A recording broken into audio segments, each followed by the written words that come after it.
What I remember about that first morning of daylight is hearing the mosques and the call to prayer.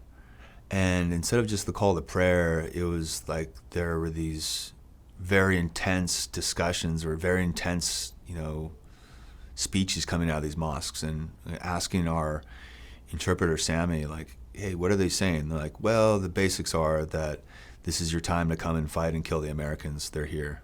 And it's your duty, for jihad. We're hearing this coming out of these mosques, very intense speeches, and we're getting fire from different directions.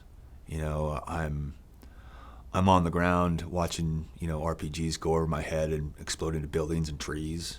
I'm seeing people blocks away, running across the street back and forth closer to us, bounding.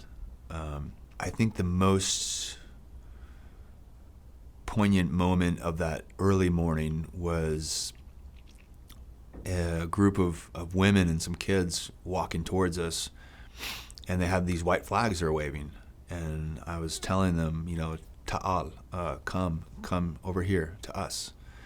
Because our protocol was civilians in the battle area, get them behind us and get them to safety and get them out of the crossfire. And the look on these women's faces, they were terrified. We can get them food, water, everything else, get them a place to sit down. And there was these men behind them, directing them, almost with their hands on their backs, telling them where to go. And they were using these poor women to maneuver around the city. And I thought, okay, well, technically we could start shooting.